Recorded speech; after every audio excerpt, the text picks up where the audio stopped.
Hello, very good morning to all of you. कैसे हो आप सब लोग? बढ़िया। 2 दिन की छुट्टी मिली, ब्रेक मिली, बहुत सारे लोग बहुत सारे काम किए। होपफुली आप लोगों ने, जिन लोगों के बैकलॉग्स आ रहे थे, वो बैकलॉग कवर करने के लिए ये 2 दिन प्रॉपरली यूज कर लिए होंगे, है ना? ठीक है, कर लिए। कितने लोग जेई एडवांस लिखने गए थे भाई? कितने लोगों ने जेई एडवांस लिखने गए थे? बड़े दिनों बाद दिख रहे हैं ना। बीच बीच में ब्रेक होता रहना चाहिए। ऐसे रोज एक ही चेहरा देखते जाओगे तो कभी पक जाओगे। 6-7 महीने बाद हम लोग होपफुली फिजिकली भी मिलेंगे। तब उस टाइम के लिए तक के लिए एक्साइटमेंट बने रहना चाहिए ना। ठीक है। दिवाली की छुट्टी कब मिलने वाली है? मैं कल तक कंफर्म करके ये बता दूंगा भाई। I am good.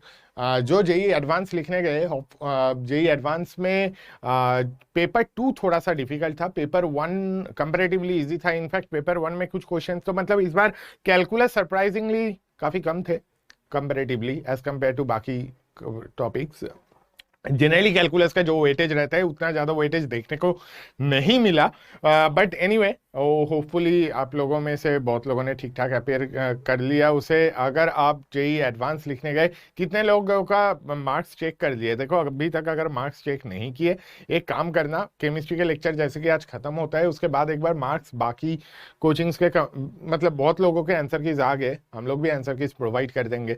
तो आंसर की से एक बार मैच करा के देख लेना। मैच करा के अगर आपका स्कोर 35% से ज्यादा आ रहा है, तब आप डिसेंट कंडीशन में हो, इन द सेंस कि आपका मार्क्स जो आ रहा है, अगर वो 35% से ज्यादा है, तो there is a very good chance कि आपका ठीक ठाक अच्छे खासे रैंक के साथ सिलेक्शन हो जाएगा।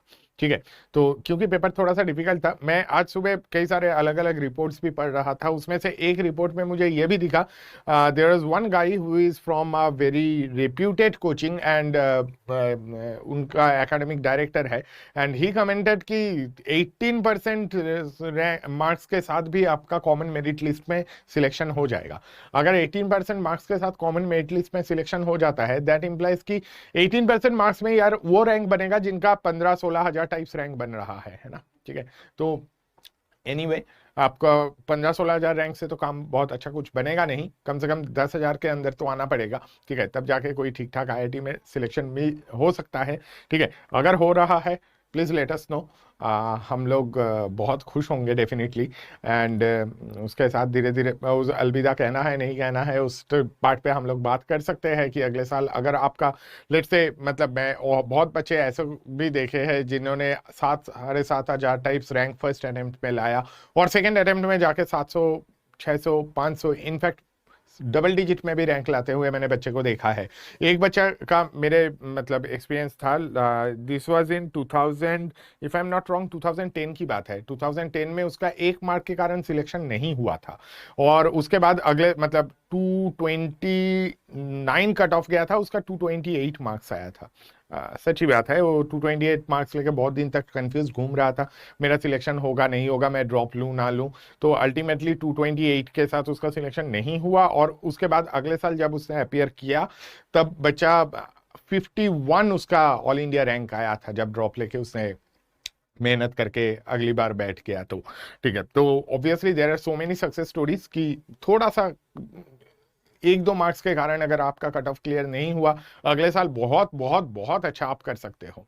राइट। ठीक है। चलो, 2 दिन में मैं ग्रुप में आप लोगों के एक्टिविटीज तो देखता ही रहता हूँ, बहुत सारे लोगों के बहुत सारे सजेशंस थे। ठीक है। तो उस सजेशंस पे जस्ट एक छोटी सी कहानी फिर से। देखो, एक बंदा ना एक बार मार्केट में सब्जी बेच रहा था। ठीक है, वो बढ़िया मार्केट सब्जी खरीद के लाता था और फ्रेश वेजिटेबल्स बेचता था। तो उसने एक व्हाइट बोर्ड लगाया और व्हाइट बोर्ड लगा के उसमें लिखा, फ्रेश वेजिटेबल्स सोल्ड हियर। ठीक है, लिख के रखा। तो एक बंदा आया उसके पास, आके सब्जी खरीदा, देखा कि बहुत फ्रेश वेजिटेबल है, तो उसने पूछा, यार आप तो मतलब कोई भी बंदा यहाँ पे आए और उसे देख के समझ में आ जाएगा कि ये बहुत ही फ्रेश, बहुत ही अच्छे वेजिटेबल्स है, तो ये लिखने की जरूरत क्या है? आप एक काम करो, फ्रेश वाला वर्ड हटा दो, सिर्फ वेजिटेबल्स सोल्ड हियर कर दो। ठीक है, बंदे ने बात मान ली, बोर्ड से वेजिटेबल सोल्ड हियर लिख दिया। ठीक है। दूसरा एक बंदा आया, वो आके बोला, यार ये तो ऑब्वियस है कि आप वेजिटेबल्स बेच रहे हो, ये लिखने की क्या जरूरत है, वेजिटेबल्स हटा दो। तो उसने वेजिटेबल्स वाला चीज भी मिटा दिया, तो लिखा रहा बोर्ड में सोल्ड हियर। तीसरा एक बंदा आया, उसने बोला कि यार आप मार्केट में बैठे हो, ऑब्वियस है आप बेच ही रहे हो, इसमें क्या है। सोल्ड हियर लिखने की क्या जरूरत है, हटाओ सोल्ड। मार्केट में बैठ के कोई मतलब खरीदने के लिए थोड़ी ना ठेला लगा के बैठा है, ऑब्वियस है। तो उसने सोल्ड भी हटा दिया। चौथा एक बंदा आके मुस्कुराया, अरे आप यहाँ पे हो। मुझे तो लगता था दुनिया में हर कोई इंसान इस मोमेंट पे यहीं पे है, वो उसे पता है ना। तो उसने हियर भी हटा दिया। पांचवा एक बंदा आया, उसने आके बोला, क्या पागल इंसान है, खाली व्हाइट बोर्ड, इतना अच्छा व्हाइट बोर्ड लिख के बैठा है, कोई एडवर्टाइज भी नहीं कर रहा है, अपना प्रोडक्ट बेच रहे हो तो लिखो तो उसके बारे में, लिखो फ्रेश वेजिटेबल सोल्ड हियर। तो आप कुछ भी करो, ओपिनियन देने वाले हजार आ जाएंगे, ठीक है। हमें वो करना चाहिए जो हमारे लिए लगता है कि सही है, ठीक है। मैं क्यों ये चीज बता रहा था, क्योंकि सजेशंस में मुझे ऐसा भी दिखे कि स्ट्रेट लाइंस में यार बहुत बेसिक चीजें भी कुछ चल रहे हैं, उतना बेसिक चीजें जाने की जरूरत नहीं है। बट सही बात बता रहा हूं कि कोऑर्डिनेट ज्योमेट्री में सबसे इंपॉर्टेंट टॉपिक स्ट्रेट लाइंस है, ठीक है। अगर मैं स्ट्रेट लाइंस बहुत अच्छे से कर लिया तो पैराबोला, इलिप्स, हाइपरबोला यार मुझे बहुत आसान लगेगा। तो उसके हर एक चीज, स्ट्रेट लाइन के हर एक एस्पेक्ट मुझे बहुत अच्छे से गौर से बारीकी से देख लेना चाहिए, ठीक है। अगर मैं नहीं देखता हूं, अगर यहां पे मेरा बेसिक कमजोर रह जाता है तो बाद में जाके प्रॉब्लम आनी ही है, ठीक है। और जो इसमें भी बोल रहे हो यार स्लो है, रादर बोल रहे हो फास्ट है, उन लोगों के लिए प्लीज रिक्वेस्ट है, प्लीज और अच्छे से आप ज्यादा कंसंट्रेशन के साथ देखो, क्योंकि मैं अगर इससे स्लो पढ़ाने लग जाऊं तो कभी सिलेबस खत्म नहीं होगा।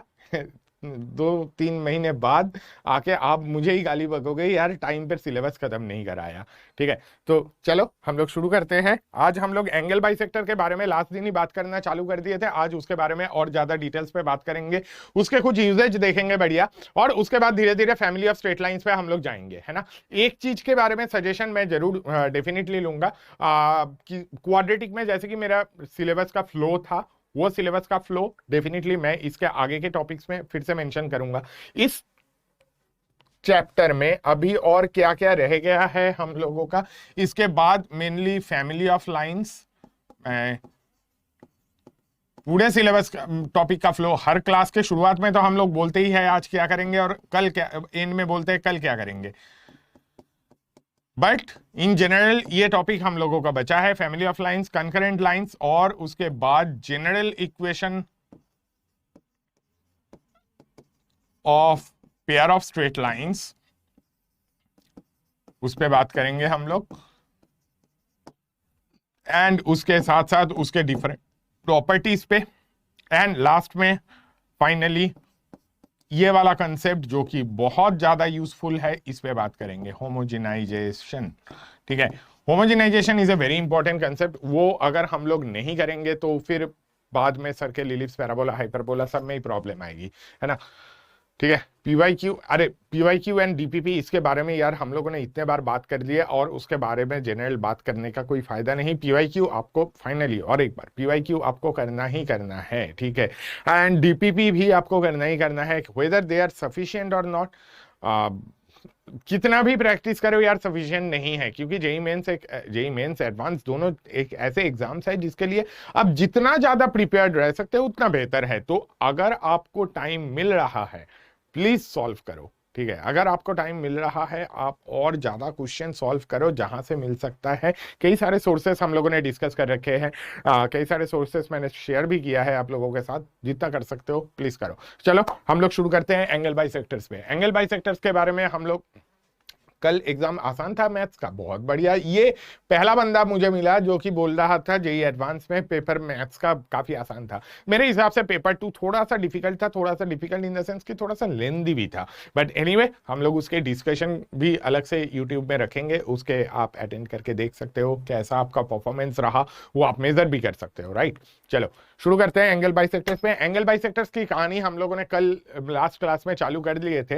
एंगल बाइसेक्टर्स के बारे में हम लोगों को सिर्फ ये चीज ध्यान रखना है कि एंगल बाइसेक्टर्स क्या होता है, इसके प्रॉपर्टीज के बेसिस पे, प्रॉपर्टीज अभी समझ लो, इसके प्रॉपर्टीज के बेसिस पे हम लोग कुछ क्वेश्चंस करेंगे भी, ठीक है। देखो एंगल बाइसेक्टर्स अगर है ना, एंगल बाइसेक्टर से जो दोनों लाइंस के ये एंगल बाइसेक्टर है, एक ही एंगल बाइसेक्टर, एक ये वाला एंगल बाइसेक्टर, ये एंगल बाइसेक्टर के ऊपर कोई भी पॉइंट अगर आप पकड़ लेते हो, उस पॉइंट से दोनों लाइन कैसा होता है, इक्वी डिस्टेंट होता है, ठीक क्या बता मतलब एंगल बाइसेक्टर के ऊपर का कोई भी पॉइंट लो, वो जिन दोनों लाइंस के एंगल बाइसेक्ट कर रहा है उन दोनों लाइन से इक्वी डिस्टेंट होता है। क्यों? क्योंकि ये वाला डिस्टेंस और ये वाला डिस्टेंस सेम होगा। हम लोग कैसे बता सकते हैं? हम लोग ऐसे बता सकते हैं कि ये OPM और OPN अगर आप ले लोगे ट्रायंगल, आप प्रूव कर सकते हो OPM and OPN are congruent triangles. If they are congruent triangles तो PM will be equal to PN, तो equidistant होगा।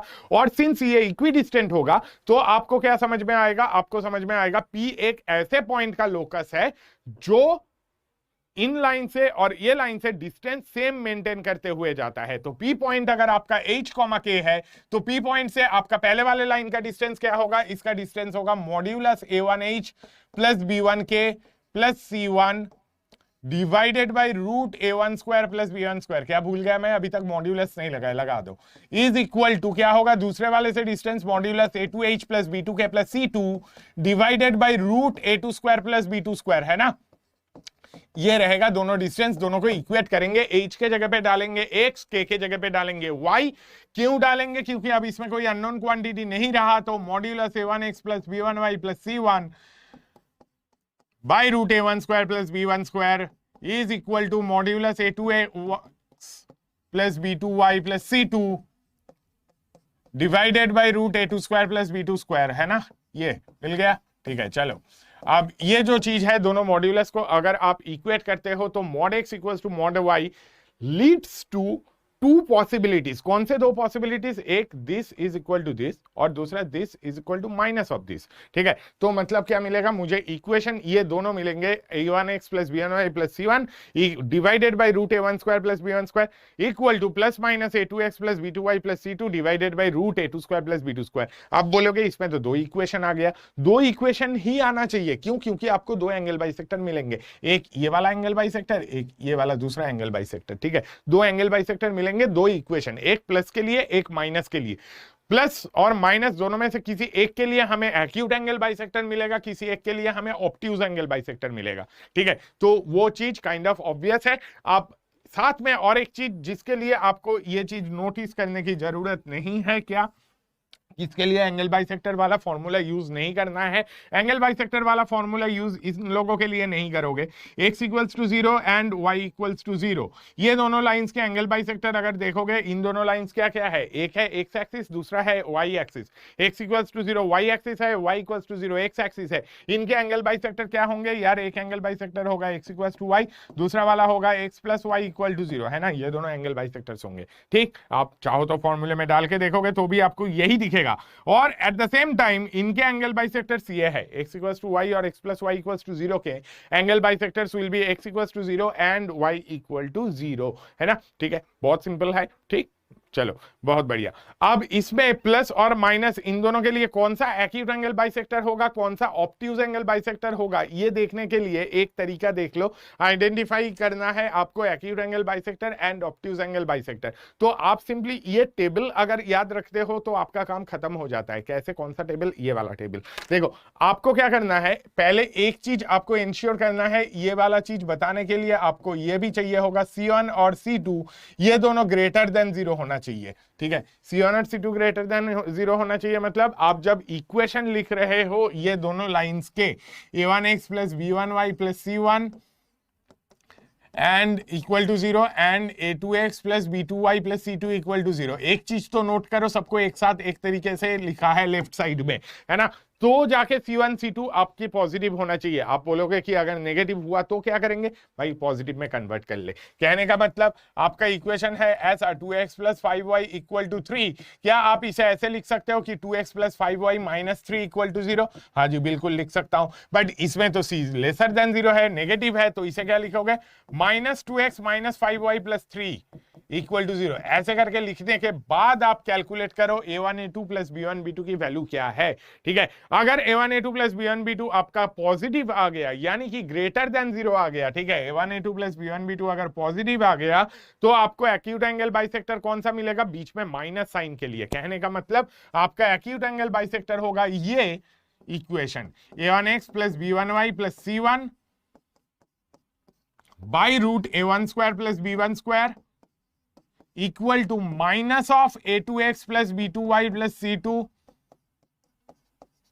By root A two square plus B two square. ठीक है, ये बीच में साइन माइनस रखोगे तो आपको एक्यूट एंगल बाइसेक्टर मिलेगा। आप ये अगर आपके मन में क्वेश्चन आ रहा है यार दोनों में से कौन सा a1x plus b1y plus c1 लिखे, कौन सा दूसरा a2x plus b2y plus c2 लिखे, तो आप दोनों में से किसी को भी पहला वाली लाइन और दूसरी वाली लाइन लेके कर सकते हो, कोई फर्क नहीं पड़ेगा, आंसर आपका सेम रहेगा। क्यों? क्योंकि अगर आप x equals to minus Y लिखते हो या minus X equals to Y लिखते हो, there ultimately the same thing. ठीक है, तो माइनस किधर भी रहे बात एक ही रहेगी, कोई दिक्कत नहीं है। बीच में साइन माइनस करने पे आपको मिलेगा एक्यूट एंगल बाइसेक्टर और बीच में साइन प्लस करने पे आपको मिलेगा ऑब्ट्यूज एंगल बाइसेक्टर, है ना। कहने का मतलब ये वाले केस में a1x plus b1y plus c1 by root a1 square plus b1 square is equal to a2x plus b2y plus c2 by root A two square plus B two square. ये आपको मिल जाएगा ऑब्ट्यूज एंगल बाइसेक्टर। कब मिलेगा ये obtuse angle bisector? जब आपका a1 a2 plus b1 b2 की value positive होंगे। अगर a1 a2 plus b1 b2 positive है तो बीच में साइन ये माइनस लगाने से आपको एक्यूट एंगल बाइसेक्टर मिलेगा, बीच में साइन प्लस लगाने से आपको ऑब्ट्यूज एंगल मिलेगा। नेगेटिव के लिए एग्जैक्टली उल्टा। तो कोई एक रो अगर आप याद रखोगे तो दूसरा वाला ऑटोमेटिकली आपको समझ में आ जाएगा कि पहले वाले के लिए जो केस चल रहा है दूसरे वाले में तो यार इसके एग्जैक्टली ऑपोजिट हो रहा है। यानी कि अगर a1 a2 plus b1 b2 laser than 0 that is negative रहे तो नेगेटिव वाले केस में क्या होगा? बीच में साइन प्लस के लिए आपको एक्यूट मिलेगा, माइनस के लिए आपको ऑब्ट्यूज मिलेगा। क्लियर? ठीक है, ग्रेटर इक्वल टू 0 और only greater than 0। Ashwari good question, but at the same time आप समझ लो greater than 0 and lesser than 0 ही लेंगे, ग्रेटर इक्वल टू 0 के लिए नहीं लेंगे। क्यों नहीं लेंगे? क्योंकि अगर a1 a2 plus b1 b2 equal to 0 आता है ना, तो in that case these two lines जिनके आप एंगल बाइसेक्टर्स ढूंढने जा रहे हो वो दोनों कैसे होंगे? वो दोनों एक दूसरे से परपेंडिकुलर होंगे। ठीक है, अगर दोनों एक दूसरे से परपेंडिकुलर है तभी जाके a1 a2 plus b1 b2 will be equal to 0। अगर परपेंडिकुलर लाइंस है तो परपेंडिकुलर लाइंस के बीच में कोई एक्यूट एंगल नहीं, कोई ऑब्ट्यूज एंगल नहीं, तो ऐसा प्लस माइनस के चक्कर में पढ़ने की जरूरत भी नहीं। ठीक है, तो ऑब्वियस ही बात है, मैं क्या बता रहा हूं, अगर इक्वल टू 0 मिले तो इक्वल टू 0 वाले केस में आपका क्या है? Lines are perpendicular to each other. ठीक है, दोनों लाइंस अगर एक दूसरे से परपेंडिकुलर हो गई तो फिर इन दैट केस ये देखो ये एक दूसरे से परपेंडिकुलर लाइन। अब इनमें एक्यूट एंगल बाइसेक्टर क्या लोगे, ऑब्ट्यूज एंगल बाइसेक्टर क्या लोगे? a1 a2 plus b1 b2 अगर इक्वल टू 0 है तो ऑब्वियस ही बात है वहां पे परपेंडिकुलर लाइंस होंगे, इनके कोई acute angle obtuse angle bisector नहीं रहेगा। ठीक है, आप एग्जाम्पल पे आ रहे, थ्योरी नोट कर लिया, एग्जाम्पल पे आते हैं, चलो जल्दी फटाफट नोट कर लो।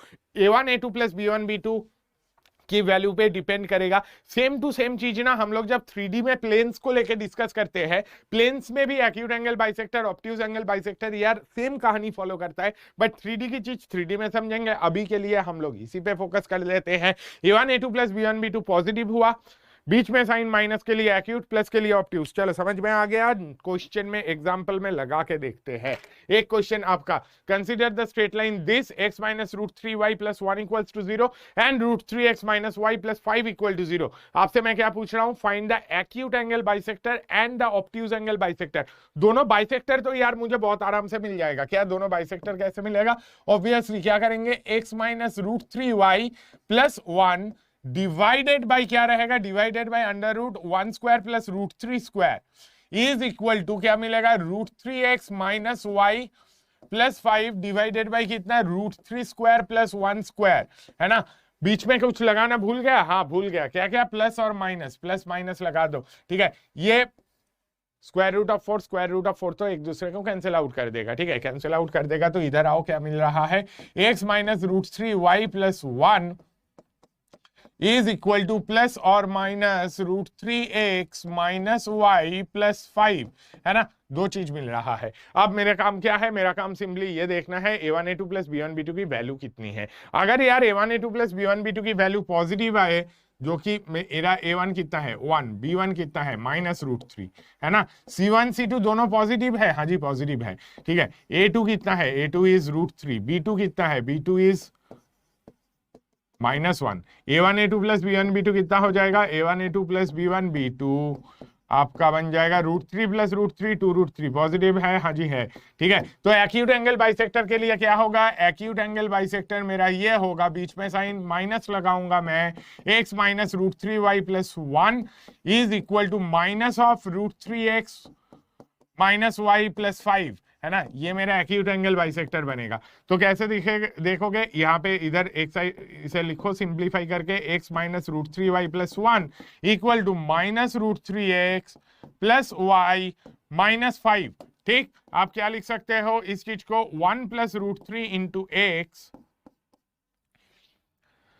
Minus √3 plus 1 into y is equal to -4, है ना। आप क्या लिख सकते हो इस चीज को, x minus Y equal to कितना, -4 बाई √3 प्लस 1, ठीक है। ये आपका जो आएगा that will be the equation of acute angle bisector. आप बोलोगे इसका प्रूफ क्या है, क्या आप सही में ये चीज को वैलिडेट कर भी सकते हो? इसलिए देखो मैं एक्चुअली ऐसा एक डेटा लिया जो डेटा आपको जाने पहचाने से वैल्यू के लिए है, ठीक है। पहला वाला स्ट्रेट लाइन जो है, पहले वाले स्ट्रेट लाइन का आप समझो इसका स्लोप क्या होगा, इसका स्लोप अगर देखोगे 1 बाई √3, तो इसका एंगल कितना बनेगा, इसका यार एंगल हम लोग देख सकते हैं कि पहले वाले का angle of inclination is 30 degree और दूसरा वाला जो है इसका एंगल ऑफ इंक्लिनेशन कितना, दूसरे वाले का angle of inclination is 60 degree, ठीक है। एक है 30 डिग्री पे इंक्लाइंड, एक है 60 डिग्री पे इंक्लाइंड, ठीक है। एग्जैक्ट लाइंस ना लेके मैं ऐसे ही देख रहा हूं, 30 डिग्री पे 60 डिग्री पे इंक्लाइन। एक्यूट एंगल बाइसेक्टर जो होगा उसका एंगल ऑफ इंक्लिनेशन कितना होना चाहिए, 30 और 60 के बीच में इसका एंगल ऑफ इंक्लिनेशन क्या बनना चाहिए, 45 डिग्री। क्या मैच कर रहा है? हाँ, देखो इसका स्लोप कितना है, 1 है कि नहीं, ठीक है। तो ऑब्वियस सी बात है, देखो अच्छा 6 आएगा, हाँ जी बिल्कुल सही बता रहे हो, ये वाला चीज 6 बनेगा, ये नहीं, इधर नहीं, एक्साइटेड ज्यादा नहीं होना है, इधर 6 इधर 6, ठीक है, ठीक है, 6 बिल्कुल सही बता रहे हो, ठीक है, थैंक यू। तो इसका स्लोप कितना आ जाएगा, स्लोप आ जाएगा 1, तो obviously this will be the acute angle bisector, ठीक है। ऑब्ट्यूज एंगल बाइसेक्टर, यार ऑब्ट्यूज के लिए क्या करोगे, बीच में प्लस लगाओगे, बीच में प्लस लगाओगे तो ऑब्ट्यूज वाला भी दिखेगा। तो ऑब्ट्यूज वाला मेरा क्या बनेगा, ऑब्ट्यूज वाला मेरा बन जाएगा x minus √3y plus 1 is equal to √3x minus Y plus 5। बीच में साइन मुझे क्या रखना है, प्लस रखना है ऑब्ट्यूज के लिए, क्यों, क्योंकि a1a2 plus b1b2 greater than 0 आया है। तो ऑब्वियसली आपको क्या करना होगा, ऑब्वियसली देखो जो आपका a1a2 प्लस b1b2 का साइन है, ठीक है, आप ये टेबल जो पिछला वाला हम लोगों ने देखा था उस टेबल को आप ऐसे भी याद रख सकते हो, जो आपका a1a2 प्लस b1b2 का साइन है उसके साथ कौन से वाले का साइन मैच करना चाहिए, बीच में ऑब्ट्यूज का, है ना। अगर ये पॉजिटिव है ऑब्ट्यूज के लिए प्लस, अगर ये नेगेटिव है ऑब्ट्यूज के लिए माइनस, ठीक है।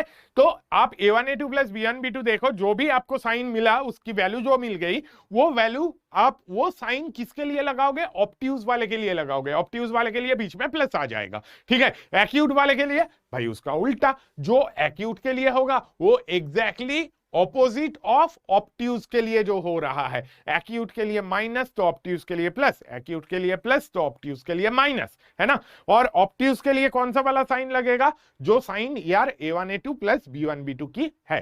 क्लियर हो गया भाई सबको, ठीक है। 30 और 60 कहां से आया रोहित, देख इस वाले का स्लोप देखना, इस वाले का स्लोप कितना है 1 बाई √3, तो एंगल कितना बनेगा 30 डिग्री। इस वाले का स्लोप कितना है भाई 60 डिग्री, इसका एंगल कितना बनेगा, इसका एंगल बनेगा, इस वाले का स्लोप है √3, एंगल बनेगा 60 डिग्री, ठीक है, क्लियर। हाँ, ऑब्ट्यूज वाला भी सिमिलर तरीके से आ जाएगा ना यार, उसे सिंप्लीफाई और नहीं कर रहा हूं, ठीक है, कोई दिक्कत नहीं। चलो अब इसके एंगल बाइसेक्टर की इक्वेशन निकालना तो सीख दिया। एग्जाम में क्या क्वेश्चन ऐसे आएगा कि भाई acute angle bisector obtuse angle bisector find करके दिखा। डीपीपी में ऐसे क्वेश्चंस मिलते हैं, एग्जाम में नहीं मिलते हैं, ठीक है। तो एग्जाम में ना इसके यूजेज कुछ है जिससे आपसे क्वेश्चन पूछा जा सकता है। ज्यादा डिफरेंट वाला यूजेज हम लोग बाद में देखेंगे, पहले एक कुछ नॉर्मल यूजेज देख लेते हैं। Different uses of angle bisector एक ऐसे केसेस में रहता है to find equation of a straight line equally inclined to two given lines, ठीक है। अब देखो कैसा है, अगर आपसे मैंने बोला कि भाई दो स्ट्रेट लाइन पकड़ लो, इन दोनों से इक्वली इंक्लाइंड एक लाइन लो, ठीक है। इक्वली इंक्लाइंड लाइन जब भी लेने के लिए बोलेंगे ना, आप सोच सकते हो कि देखो अगर आप ये वाली लाइन ड्रॉ करोगे, क्या ये इन दोनों लाइन से इक्वली इंक्लाइंड है, हाँ है, ऑब्वियस सी बात है, कैसे बोल रहे हैं, पहले वाले के साथ जो एंगल बना रहा है अगले के साथ भी वही एंगल बना रहा है, तो क्या ये इक्वली इंक्लाइंड है? हाँ जी है। तो आप ये देख सकते हो ये वाली जो लाइन है, this line is parallel to this angle bisector, ठीक है। तो जब भी आपको इक्वली इंक्लाइंड लाइन चाहिए, वो equally inclined line to two given lines, कोई straight line which is equally inclined to two given lines, so straight line कैसा होगा? that straight line is parallel to angle bisector of the two given lines, ठीक है। आपका required line अगर ऐसा है, it is equally inclined to two given lines, तो that line has to be parallel to angle bisector of the given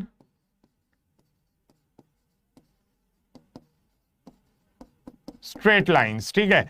अब आप इसमें एक चीज ये भी सोच सकते हो कि यार मतलब क्या ये एक्यूट एंगल बाइसेक्टर के पैरेलल होना जरूरी है? नहीं जी। आप ऐसे भी देख सकते हो कि अगर मैं आपको ये लाइन दे दूं, क्या ये लाइन इन दोनों से इक्वली इंक्लाइंड है? हाँ जी है। तो आप देख सकते हो ये वाला जो है ये ऑब्ट्यूज एंगल बाइसेक्टर के पैरेलल है। तो कोई भी एंगल बाइसेक्टर के पैरेलल लाइन अगर आप कंसीडर कर रहे हो, if you are considering a line which is parallel to one of the angle bisectors, तो वो लाइन क्या होगा? दोनों गिवन लाइन से हमेशा कैसा होगा? इक्वली इंक्लाइंड होगा, क्योंकि उन दोनों लाइन से सेम आपको मिलेगा। तो हम लोग स्लोप के थ्रू ये क्वेश्चन सॉल्व करना पहले देखे थे, अब आपको और एक आइडिया लग गया कि दो लाइंस के इक्वली इंक्लाइंड लाइन अगर आपको चाहिए तो आप एंगल बाइसेक्टर के पैरेलल ले सकते हो। कैसे यूज करते हैं एक एग्जांपल के थ्रू देखते हैं। चलो इसमें आप फिर से समझ सकते हो, देखो एक्यूट एंड ऑब्ट्यूज बाइसेक्टर क्या होता है? एक्यूट एंगल और ऑब्ट्यूज एंगल, भाई देख दो लाइंस अगर दे दिए आपको, उन दोनों के बीच में एक होगा एक्यूट एंगल, एक होगा ऑब्ट्यूज एंगल, ठीक है। तो एक्यूट एंगल का एक बाइसेक्टर मिलेगा भाई, ऑब्ट्यूज एंगल का एक बाइसेक्टर मिलेगा। दो लाइंस अगर 30 डिग्री पे इंटरसेक्ट करता है, लेट्स से ये दोनों लाइन 30 डिग्री पे इंटरसेक्ट किया, उन दोनों का ये एक्यूट एंगल 30 डिग्री है, तो दोनों के बीच में एक ऑब्ट्यूज एंगल भी तो दिख रहा है 150 डिग्री, उनका भी तो एक बाइसेक्टर मिलेगा, वो ऑब्ट्यूज एंगल बाइसेक्टर होगा भाई, ठीक है। इतना ही है, और कुछ ज्यादा मत सोचो, ठीक है। चलो अब इस क्वेश्चन में वापस आते हैं। ये वाले क्वेश्चन में मैं क्या पूछ रहा हूं?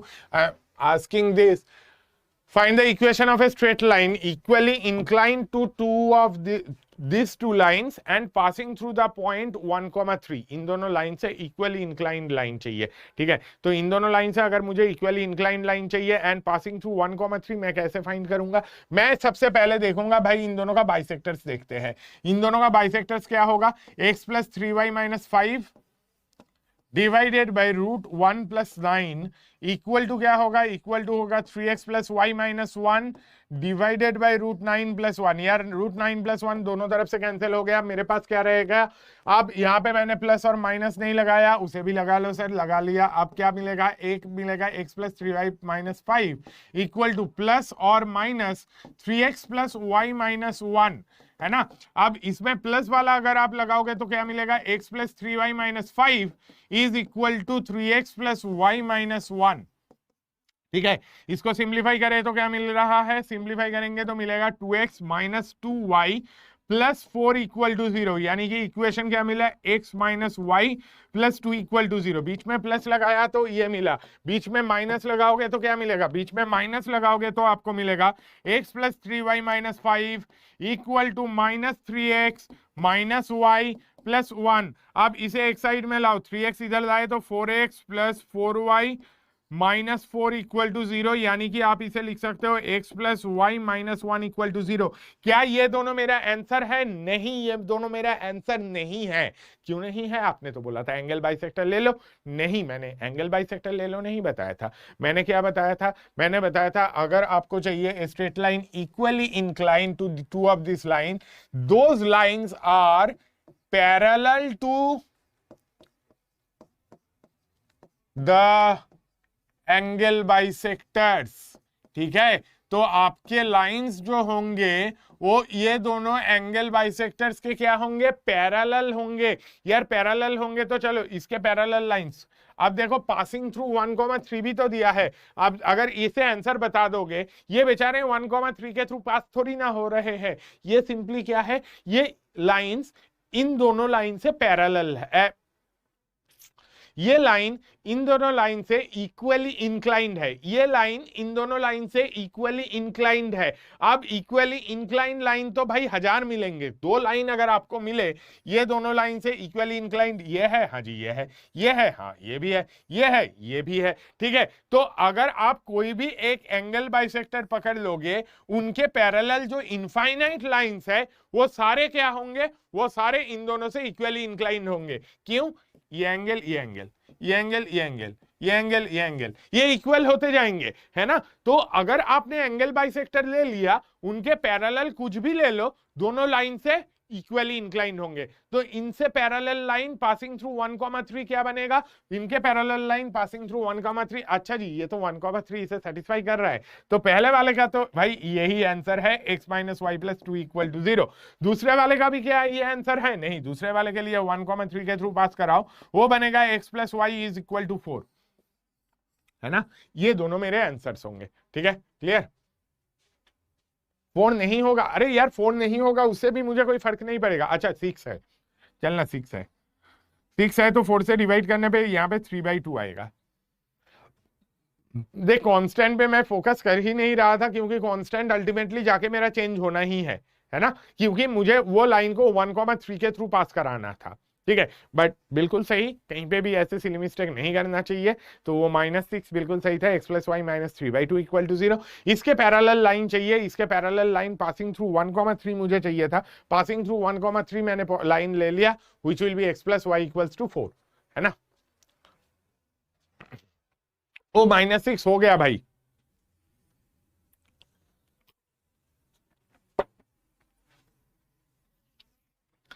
कोई पूछ रहा था कि पासिंग थ्रू 1,3 कहां से मिला, क्वेश्चन से मिला रे भाई। मैं फिर से क्वेश्चन बता रहा हूं, देखो कैसे सॉल्व किया। देखो मुझे क्या पूछा गया था, find a straight line which is equally inclined to two of this line and passing through 1,3। इन दोनों लाइन से इक्वली इंक्लाइंड चाहिए। तो मैंने क्या सोचा कि यार क्या होना चाहिए, मेरा लाइन जो है that should be parallel to the angle bisectors, ठीक है। तो मैंने दोनों एंगल बाइसेक्टर्स फाइंड कर लिया, ठीक है। एक मिला x - y + 2 = 0, दूसरा मिला x + y - 3/2 = 0। दोनों लाइंस मिल गए, है ना, जो एंगल बाइसेक्टर्स है। तो ये मेरा एक angle bisector, this is one of the angle bisectors, ये एक एंगल बाइसेक्टर है, और ये दूसरा वाला एंगल बाइसेक्टर है, ठीक है। दोनों एंगल बाइसेक्टर ले लिया, दोनों एंगल बाइसेक्टर लेने के बाद मुझे क्या चाहिए, इनके पैरेलल लाइन पासिंग थ्रू 1,3 चाहिए, है ना, क्योंकि मुझे क्वेश्चन में ये दे दिया था कि आपका जो स्ट्रेट लाइन है वो पासिंग थ्रू 1,3 भी होना चाहिए। तो इसकी पैरेलल लाइन पासिंग थ्रू 1,3 यही है, ठीक है। इसकी parallel line passing through 1,3, x + y = 4। Directly कैसे लिखा यार, अभी तो पैरेलल लाइंस फाइंड करना सीखे थे वहां से, उसके कंसेप्ट से, है ना। x + y चेंज नहीं हुआ, राइट साइड में क्या होगा, x के जगह पे 1 बैठेगा, y के जगह पे 3 बैठेगा, है ना। 1 + 3 = 4 आ गया, ठीक है, क्लियर हो गया भाई। Any other way to solve Siddharth? बिल्कुल, आप ऑब्वियसली आपको क्या करना, आप क्या कर सकते हो, स्लोप से भी कर सकते हो, ठीक है। सुमित सिंह क्या बोल रहे हैं, मैकेनिक्स समझ में नहीं आ रहा है, 12th स्टार्ट कर लूं? अरे पागल, नहीं, मैकेनिक्स क्या इंपॉर्टेंट नहीं है, ऐसा मत कर भाई। सेकेंड बाइसेक्टर सेटिस्फाई नहीं कर रहा है, सेकेंड बाइसेक्टर नहीं कर रहा है, तो सेकेंड बाइसेक्टर लेके कौन चल रहा है? मुझे तो वैसे भी उसके पैरेलल लाइन से मतलब था भाई, पैरेलल लाइन ले, पैरेलल लाइन पासिंग थ्रू 1,3 लेना है, ठीक है। क्योंकि आप कोई भी एंगल बाइसेक्टर लेते हो, उसकी पैरेलल लाइंस जो है, उनके पैरेलल लाइंस भी तो दोनों लाइन से इक्वली इंक्लाइंड है, ठीक है। तो वो तो मैं विजुअलाइज कर सकता हूं, डायग्राम ड्रॉ करके देख सकता हूं, कर लो, ठीक है। आगे नेक्स्ट, इसी से सेम टाइप का यूज देखो, क्या सा, अगर आपको कोई आइसोसेलिस ट्रायंगल का बेस फाइंड करना है, आइसोसेलिस ट्रायंगल का बेस मतलब जहां पे आपको ये दोनों इक्वल वाले लाइंस गिवन है, बोल दिया कि ये दोनों लाइंस ना आपके इक्वल है, और तीसरी वाली लाइन जो है वो बेस है, ठीक है। तो वो बेस, ये इसको फाइंड करने की मैं बात कर रहा हूं, ठीक है। अगर मुझे इसको फाइंड करना है, सेम मैं सोचूंगा कि ये तो यार इन दोनों से इक्वली इंक्लाइंड होना चाहिए।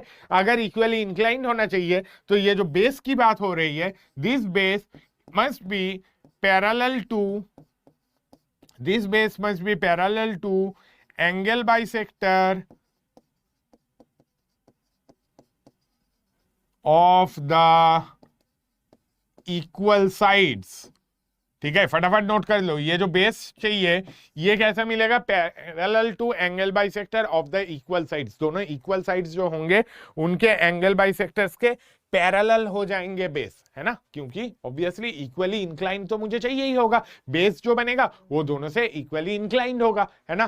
क्वेश्चन ले लो, in triangle ABC AB equals to AC, बोल दिया भाई AB और AC इक्वल है, ठीक है, और मुझे BC का इक्वेशन चाहिए, जबकि आपको बता दिया BC क्या है, BC पास कर रहा है 1,4 के थ्रू, ठीक है। ये भी बता दिया AB and AC are along the line 7x + y = 5 and x + y = 2, ठीक है। 7x + y = 5 and x + y = 2, ये दोनों लाइंस के थ्रू A एंड B है, तो आपका AB मान लीजिए ये लाइन है, और AC जो है let's say that is this line, ठीक है। This is 7x + y = 5 and this line is x + y = 2, they are passing through the A की जरूरत मुझे नहीं है, मुझे B और C के बारे में मुझे ये गिवन है कि BC लाइन जो है वो 1,4 के थ्रू पास हो रहा है। 1,4 कहां पे है सर, मुझे नहीं पता, 1,4 यहाँ पे कहीं पे है, ठीक है। 1,4 के थ्रू अगर पास हो रहा है, मुझे क्या पता है, BC will be parallel to one of the angle bisectors, parallel to one of the angle bisectors. तो भाई इन दोनों का एंगल बाइसेक्टर फाइंड कर लो, फटाफट आंसर लाओ जल्दी। क्या सोशल मीडिया में डिलीट कर दूं? हाँ भाई कर दे, क्या फर्क पड़ता है। हाँ उत्सव वो वाला चीज ना कल नहीं, एक्चुअली परसों से बहुत लोगों का, परसों से क्या तो उससे पहले से मैसेज आ रहा है कि 48 मिनट का रिकॉर्डेड लेक्चर आया है। ये चीज मैं टेक टीम को मतलब परसों भी फॉरवर्ड किया था, कल भी फॉरवर्ड किया, बट एनीवे अभी भी अगर वो प्रॉब्लम है तो क्लास के बाद जाके बोलते हैं भाई।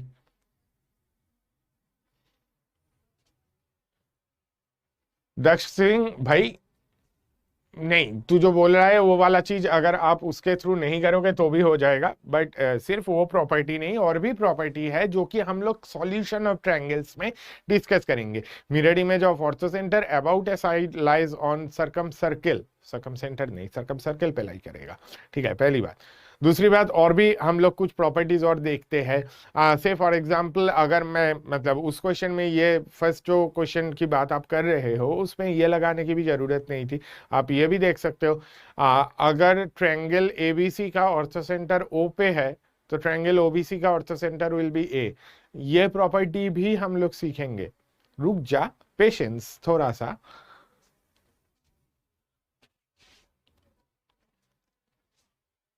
दशहरा में एक दिन छुट्टी सोच सकते हैं।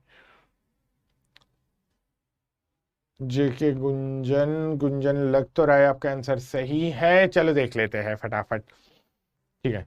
ऑब्ट्यूज एंगल लिखना चाहिए था, कहाँ पे भाई ऐश्वरी, ऑब्ट्यूज एंगल लिखने की जरूरत ही नहीं है यहाँ पे, मुझे ऑब्ट्यूज एंगल एक्यूट एंगल की ये वाले चीज में तो जरूरत है ही नहीं, एक्यूट एंगल ऑब्ट्यूज एंगल के।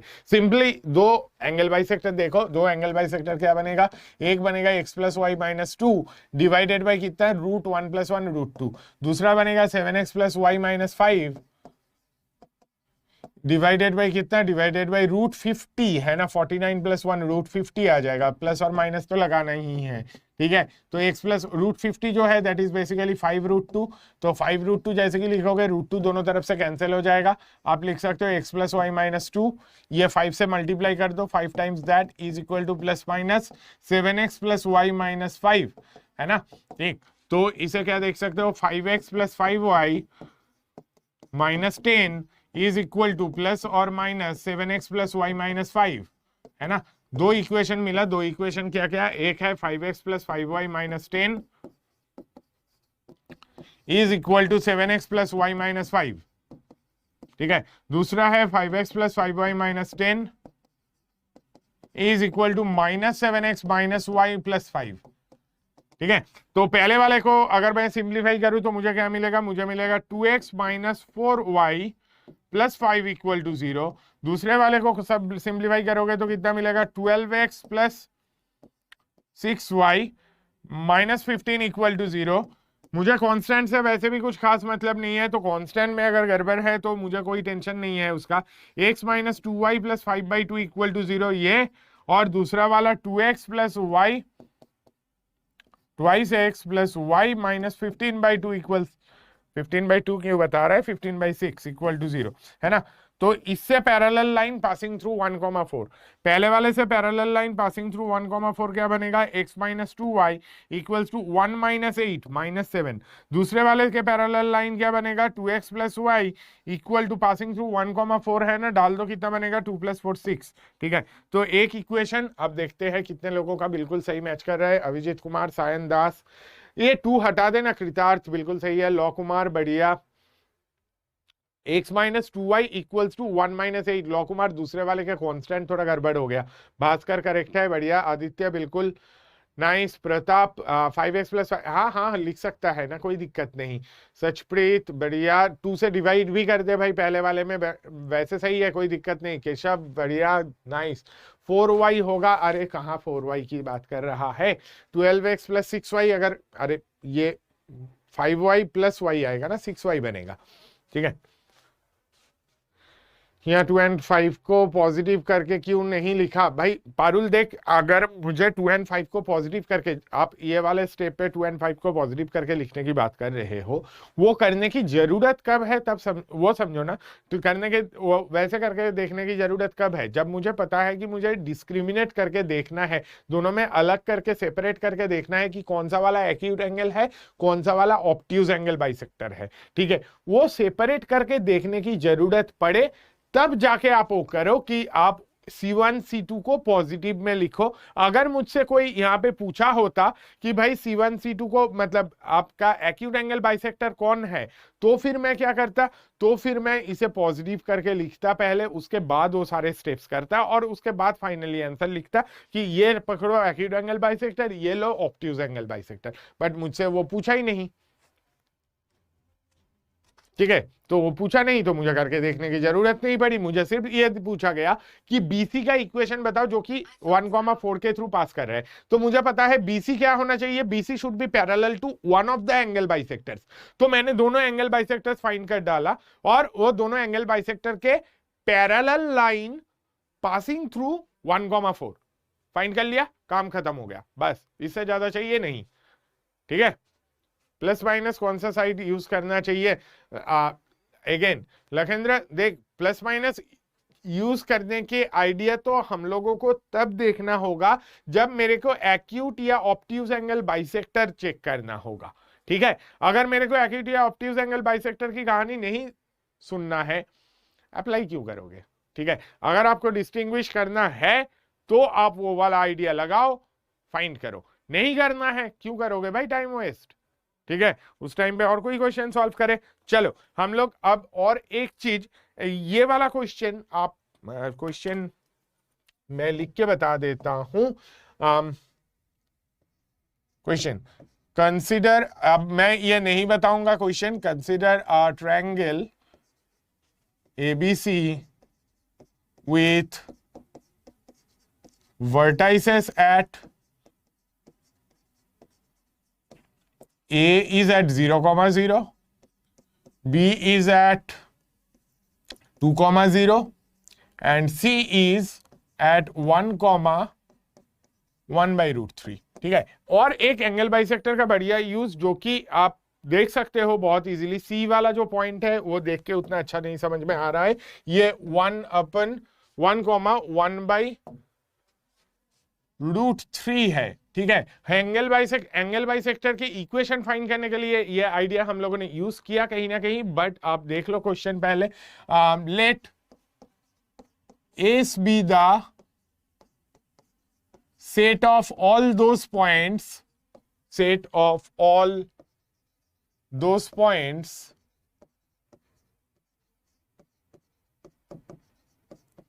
for which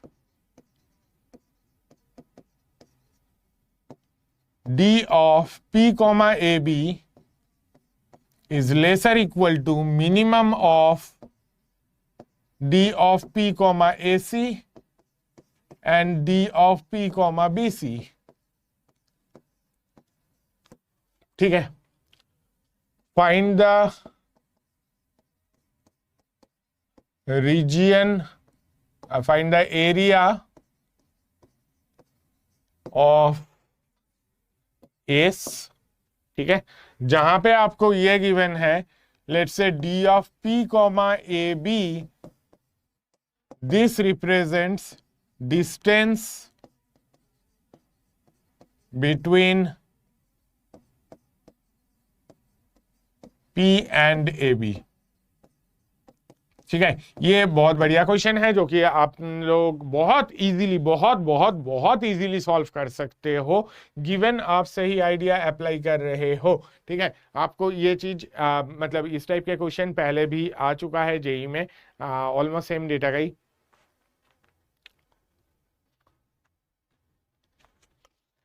रितेश, नहीं, इसमें वैल्यू डाल के नहीं निकाल पाएगा भाई, तुझे एंगल बाइसेक्टर चाहिए होगा, एंगल बाइसेक्टर ले, एंगल बाइसेक्टर लाने के बाद क्या, अच्छा उसमें वैल्यू डाल के कैसे निकाले, अगर वो तेरा क्वेश्चन है तो ऑब्वियसली एडवांस का है ना नितिन कुमार, हाँ कभी ना कभी एडवांस का है।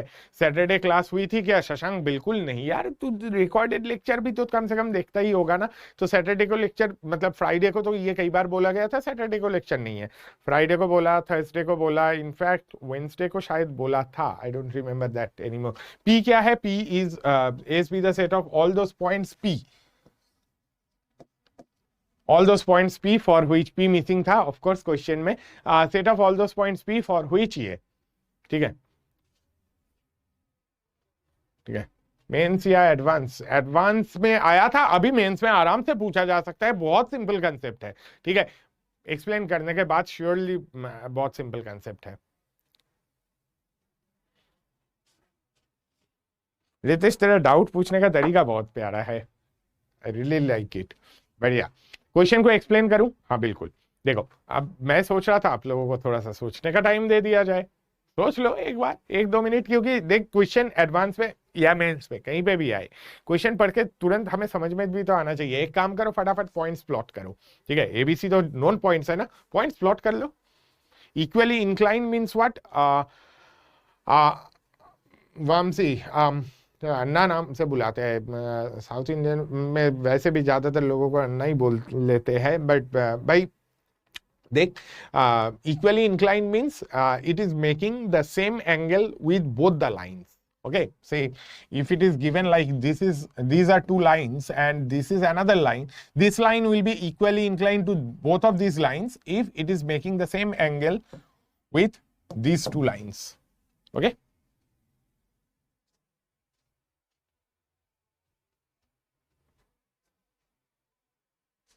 हाँ, सचिंद्र क्या बोल रहा है? सिलेबस का बहुत टेंशन है। अबे सिलेबस के टेंशन तू लेता रहे और वो टेंशन तुझे धीरे धीरे खा जाए। बीसी पैरेलल कैसे होगा एंगल बाइसेक्टर का? क्योंकि देख भाई, बीसी क्या है? Equally incline to both the lines है। अभी भी कुछ लोग लास्ट क्वेश्चन में है, ये क्वेश्चन का डिस्कशन नहीं चल रहा है, हाँ मैं लास्ट वाले का ही समझा रहा हूँ, जिनको अभी भी उसमें डाउट है।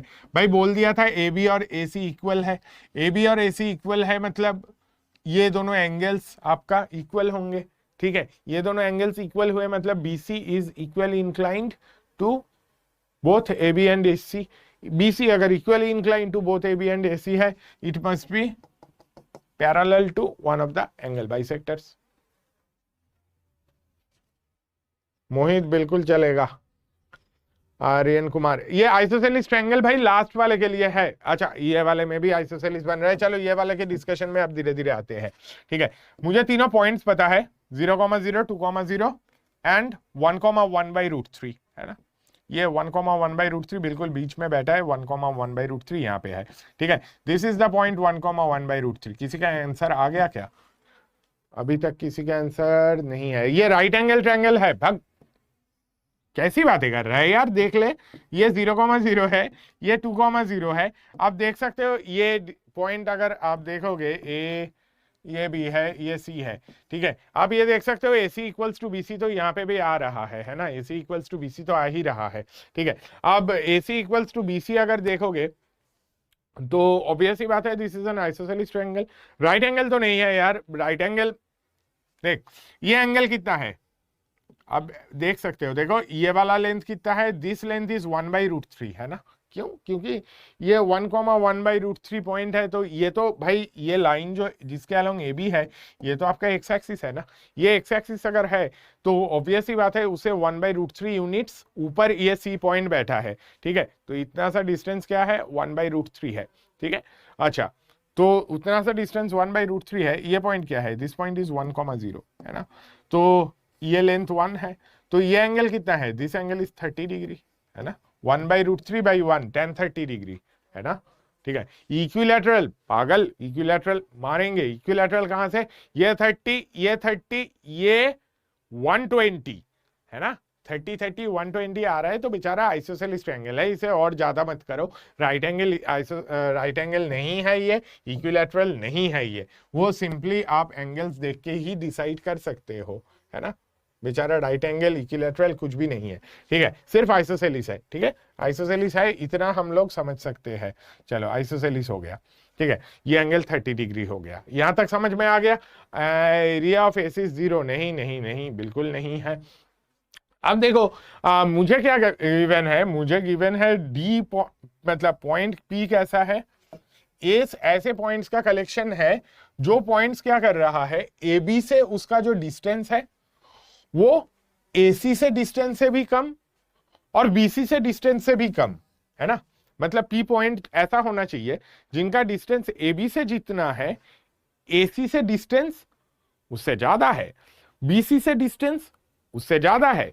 तो एक काम करते हैं, पहले तो एक चीज सोचो, ऐसे कौन से पॉइंट्स होंगे जो कि AB और AC से इक्वल डिस्टेंस मेंटेन करेंगे, कौन से ऐसे पॉइंट्स होंगे जो कि AB और AC से डिस्टेंस इक्वल मेंटेन करते हुए जाएंगे, पहले वो पॉइंट्स बताओ मुझे।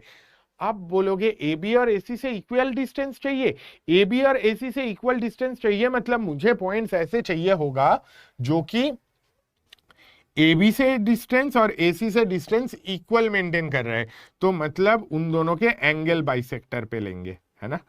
एंगल बाइसेक्टर के ऊपर जो भी पॉइंट्स आप लोगे, ये पॉइंट्स वो है जिनका AB से डिस्टेंस और AC से डिस्टेंस इक्वल है, ठीक है, ओके।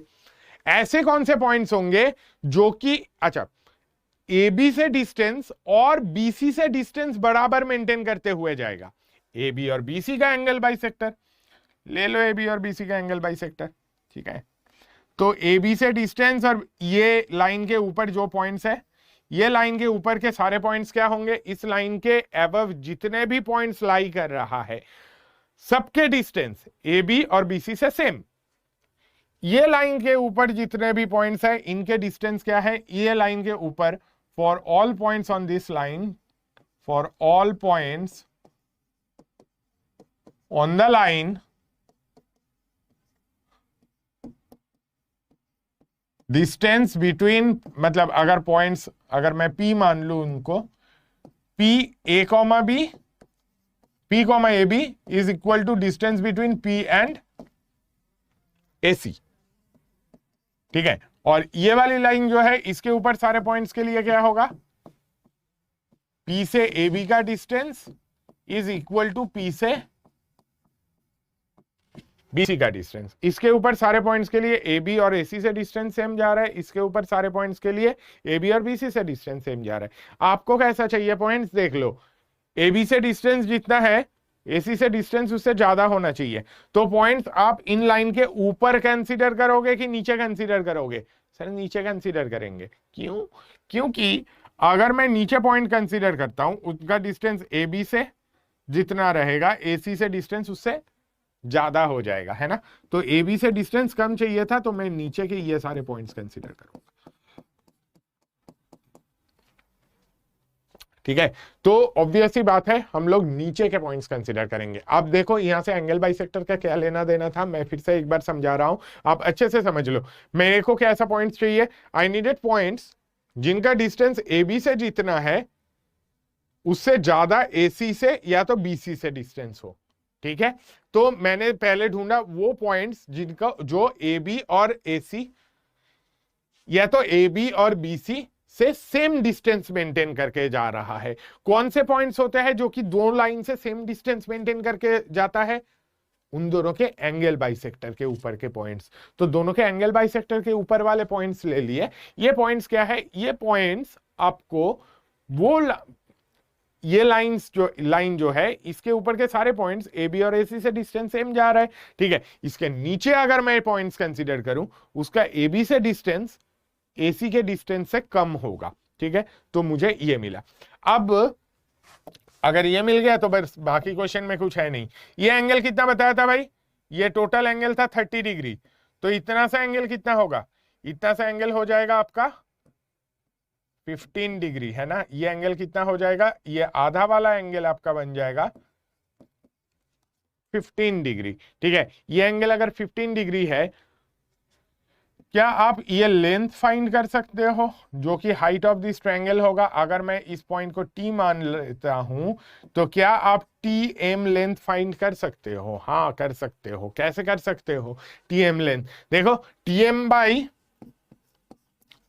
बाई AM कितना होगा? TM बाई AM होगा tan of 15 degree. AM length कितना है? M तो 1,0 है, तो AM लेंथ इज 1, तो TM is equal to tan 15 degree. tan 15 degree कितना होता है भाई? tan 15 डिग्री होता है 2 माइनस √3, है ना। ये ऑलरेडी हम लोगों ने कर लिया था। अब ये ट्रायंगल ATB क्या रहेगा? एरिया उसका, एरिया ऑफ ट्रायंगल ATB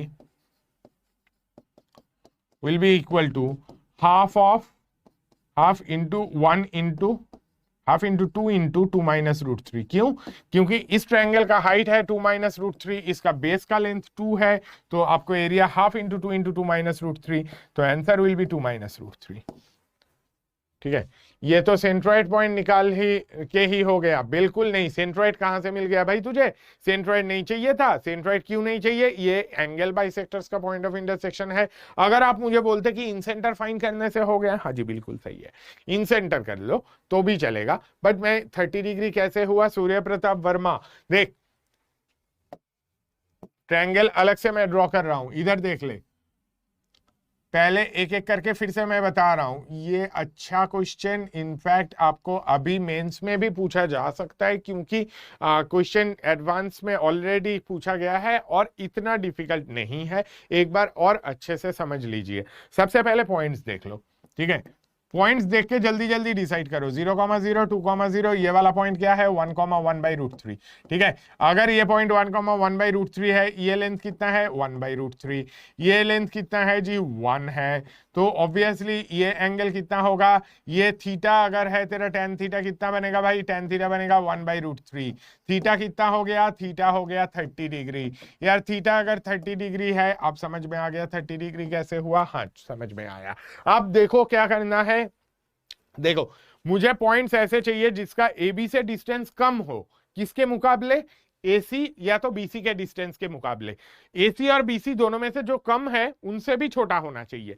ठीक है, तो पहले मैं इधर देख रहा हूं, इधर मतलब ये AT रीजियन में देखो, मैंने ऐसे देखा कि पॉइंट्स वो कौन से होंगे जिनका AB और AC से डिस्टेंस बराबर होंगे, जिनका AB और AC से डिस्टेंस सेम होंगे।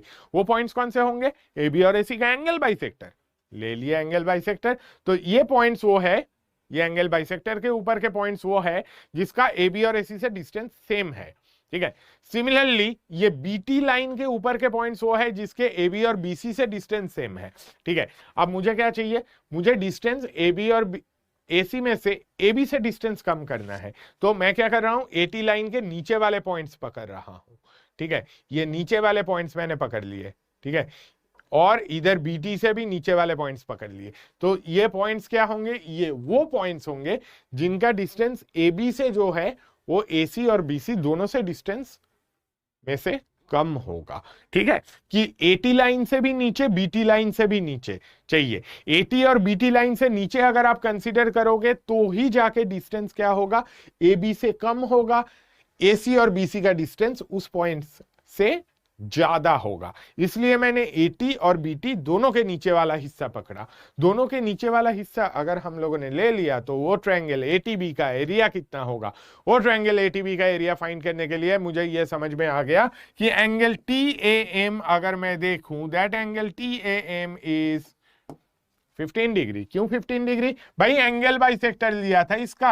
एंगल बाइसेक्टर किसको कर रहा है? एंगल था 30 डिग्री, उसका आधा निकला तो 15 डिग्री। ठीक है, तो एंगल टी एम इसलिए 15 डिग्री। अब अगर आप एटीएम वाला ट्रायंगल देखोगे, ये वाला ट्रायंगल अगर आप देखोगे, इस ट्रायंगल में TM by A M length क्या होगा? TM by A M length आपका हो जाएगा 10-15 डिग्री, है ना, क्योंकि 15 डिग्री वो एंगल है। तो टीएम बाई ए एम आपका 10-15 डिग्री हो गया। ये एंगल आपका 15 डिग्री है। ये एंगल अगर 15 डिग्री है, 10-15 डिग्री की वैल्यू कितनी है? 2 minus root 3। Area of triangle ATB क्या आ जाएगा? इसका टोटल लेंथ 2 है, बेस का हाइट है 2 माइनस रूट 3, एरिया बन जाएगा 2 माइनस रूट 3।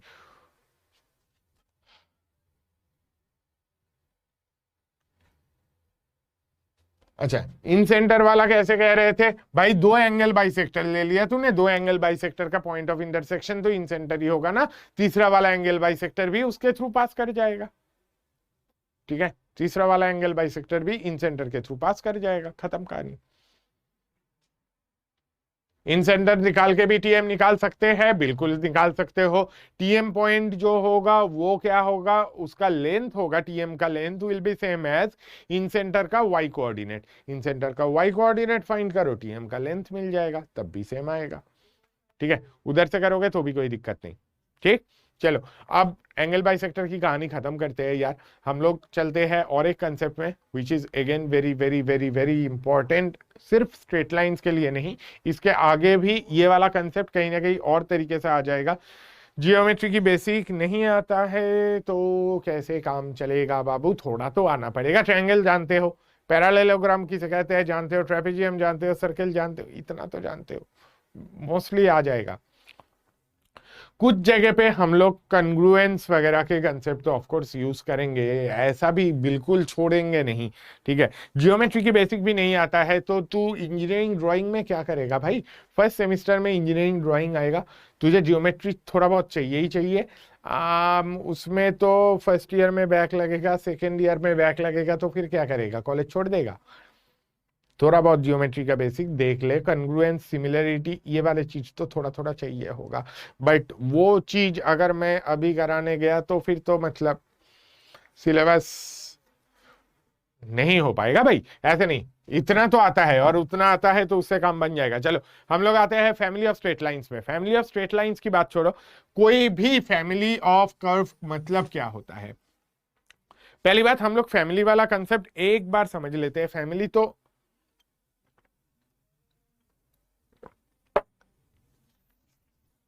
आप फैमिली मतलब क्या जानते हो? फैमिली मतलब आप हो, आपके पेरेंट्स है, आपके भाई बहन है, आपके साथ में और भी लोग, अगर ज्वाइंट फैमिली में भी बहुत लोग रहते हो तो और भी लोग फैमिली होते हैं ना। तो फैमिली मतलब बेसिकली जिनमें जो एक दूसरे से रिलेटेड है ना, जो एक दूसरे से रिलेटेड है, जिनका कोई ना कोई, देखो हम लोग जब कोऑर्डिनेट में आ जाते हैं, या तो फंक्शन की भी मैं अगर बात करूं, फैमिली का मतलब मैथ्स में थोड़ा सा डिफरेंट रहता है, बट बेसिक कंसेप्ट ये सेम रहता है कि वो एक दूसरे से रिलेटेड है।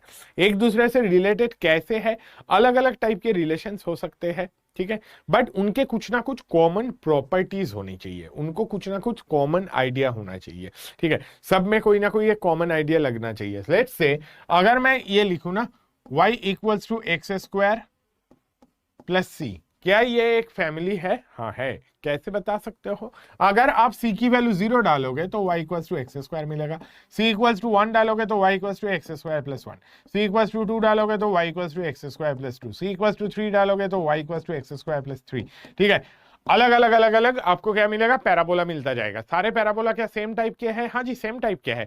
इनफैक्ट इसको 1 यूनिट ऊपर शिफ्ट करोगे तो ये, उसको और 1 यूनिट ऊपर शिफ्ट करोगे तो ये, और 1 यूनिट ऊपर शिफ्ट करोगे तो ये, सारे आपको एक पर्टिकुलर टाइप के अपवर्ड पैराबोला ही मिल रहे हैं। सी की वैल्यू चेंज करते जाओ, अकॉर्डिंगली आपको सेम नेचर के अलग अलग पैराबोला मिलते जा रहे हैं। ठीक है, अगर आप पूछोगे क्या ये कोई फैमिली ऑफ लाइन फैमिली है, x square by a square plus y square by b square equal to 1, हाँ जी, this is the family of ellipse. Actually इसमें दो अननोन क्वांटिटीज है, a square x square by a square plus y square by b square equal to 1। तो मैं दो unknown quantity ना रख के रेदर एक अननोन क्वांटिटी रखना प्रेफर करूंगा। लेट्स से मैंने एक इक्वेशन को चेंज करके इसे ये लिख दिया, x square by a square plus y square by 4 equal to 1, this will be a family of ellipse. ठीक है, और इसके साथ साथ अगर मैं ये कंडीशन मेंशन कर दूं कि a इज ग्रेटर देन 2, तो सारे एक पर्टिकुलर टाइप के इलिप्स मिल जाएंगे जो कि आपको हॉरिजॉन्टल बनते जाएंगे। ठीक है, हॉरिजॉन्टल इलिप्स मतलब जिसमें मेजर एक्सिस का लेंथ ज्यादा है, मतलब मेजर एक्सिस का लेंथ एक्स एक्सिस के अलोंग है रेदर। ठीक है, इसमें different set of horizontal ellipse आपको मिलते जाएगा। ठीक है, अगर आप पूछोगे क्या ये एक फैमिली ऑफ लाइंस है, y इक्वल्स टू mx, हाँ जी ये एक फैमिली ऑफ लाइंस है। आप बोलोगे इसमें तो बहुत सारे अलग अलग चीज है कि इसमें m इक्वल्स टू 1 डालोगे तो आपको मिलेगा y इक्वल्स टू x, इसमें m इक्वल्स टू 2 डालोगे y इक्वल्स टू 2x, वो m इक्वल्स टू 3 डालोगे y इक्वल्स टू 3x, ये तो सारे डिफरेंट डिफरेंट दिख रहा है। y इक्वल्स टू x बिल्कुल ऐसा मिलता जाएगा, y इक्वल्स टू 2x ऐसा, y इक्वल्स टू 3x ऐसी लाइन। ठीक है, ये तो अलग अलग टाइप के लाइंस है नहीं, बट इन सब में एक प्रॉपर्टी कॉमन है कि ये क्या कर रहा है, सबके सब ओरिजिन के थ्रू पास हो रहा है। ठीक है, all of this lines are passing through origin and having slope m। Slope m क्या है, m इज अ पैरामीटर। ठीक है, ये फैमिली में m पैरामीटर है यहाँ पे। ठीक है, उधर वाले फैमिली में this c is a parameter, इधर वाले फैमिली में this a is a parameter. ठीक है, तो फैमिली का मतलब क्या समझ सकते हैं मैथ्स में, फैमिली का मतलब ये समझ सकते हैं कि इक्वेशन में कोई ना कोई एक पैरामीटर इन्वॉल्व होगा, वो पैरामीटर को जैसे कि मैं चेंज करता जाऊंगा अकॉर्डिंगली सेम नेचर के बहुत सारे अलग अलग कर्व्स मिलते जाएंगे। ठीक है, पैरामीटर की वैल्यू चेंज करोगे अकॉर्डिंगली आपको सेम नेचर के अलग अलग कर्व्स मिलते जाएंगे। ठीक है, क्लियर?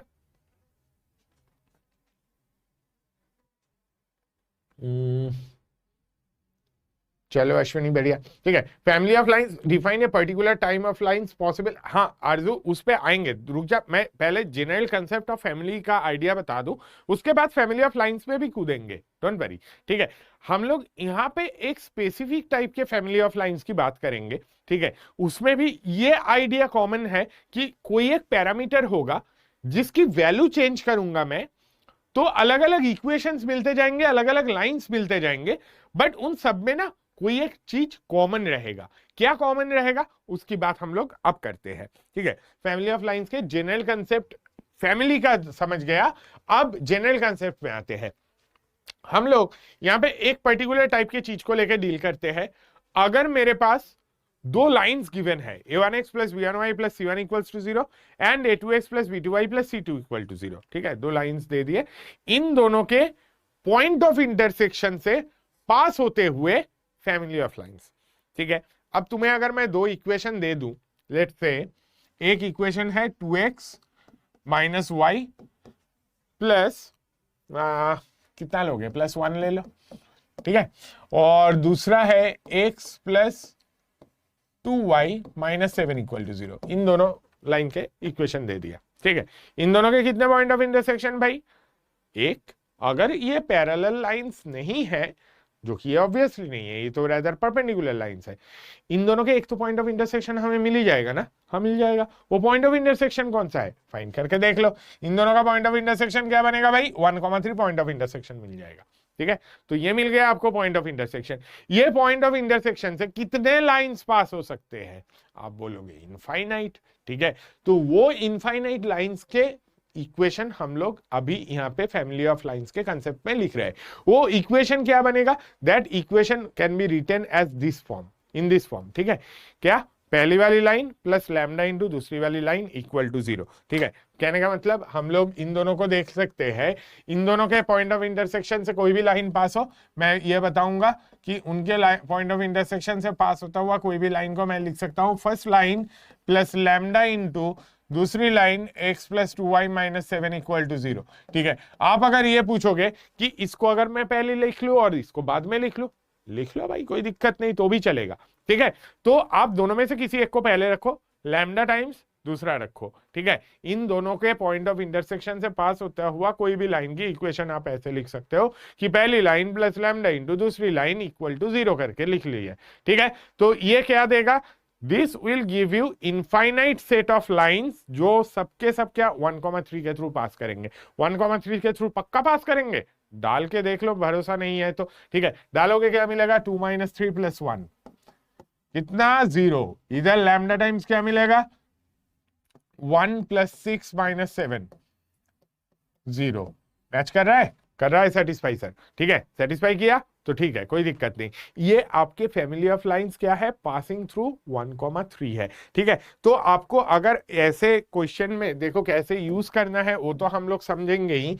आपको अगर ऐसी कोई लाइन गिवन है, अगर मैंने आपको ऐसा एक इक्वेशन दे दिया तो उससे आप क्या बता सकते हो, इससे आप ये बता सकते हो कि हाँ जी ये एक फिक्स पॉइंट के थ्रू पास करेंगे। वो फिक्स पॉइंट क्या है, ये लाइन लैम्डा छोड़ के बाकी जो कुछ भी है दैट इक्वल टू 0, और लैम्डा के साथ जो है दैट इक्वल टू 0। इन दोनों का पॉइंट ऑफ इंटरसेक्शन फाइंड कर लो। एक छोटा सा एग्जांपल में आने से पहले जस्ट लैम्डा क्या चीज है, लैम्डा यार कोई भी अननोन पैरामीटर है, lambda being a parameter value of which can be derived based on given condition, ठीक है।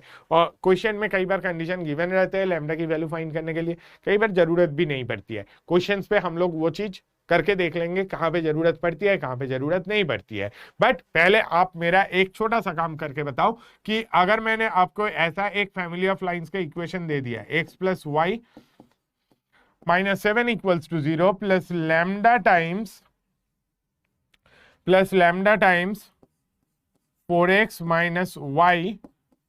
3 = 0, है ना, ठीक है। ये find the fixed point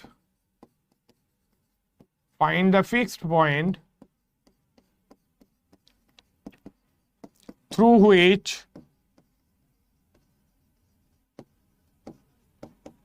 this family of lines पास, ठीक है। ये एक फिक्स पॉइंट के थ्रू पास करेंगे। वो फिक्स पॉइंट कौन सा है, 1,3 कहां से आया शरद, ये दोनों को सॉल्व करके बेटा, ये दोनों लाइंस को सॉल्व करके, मैंने सॉल्व ही किया ना, इक्वेशन सॉल्व किया भाई। मैं लाइन लिखते टाइम मैंने वो पॉइंट देख के ही लिया था ना, ठीक है। अरुणोदय रुक जा भाई, सब आएगा, वो भी आएगा। मोहित ये कंसेप्ट 3D जियोमेट्री में पढ़ा था, कोई बात नहीं, अब स्ट्रेट लाइंस में भी पढ़ ले, ठीक है। 3D में था, तूने स्ट्रेट लाइन में पढ़ा ही नहीं। स्ट्रेट लाइन फिर फैमिली ऑफ कंकरेंट लाइंस हो गया ना, हाँ ये फैमिली ऑफ कंकरेंट लाइंस ही है। जतिन, आकाश, बढ़िया। यश तूने जो बीच में स्लैश दिया वहां पे कॉमा लगा ले पागल। सुधांशु, यश सही किया वैसे, बढ़िया।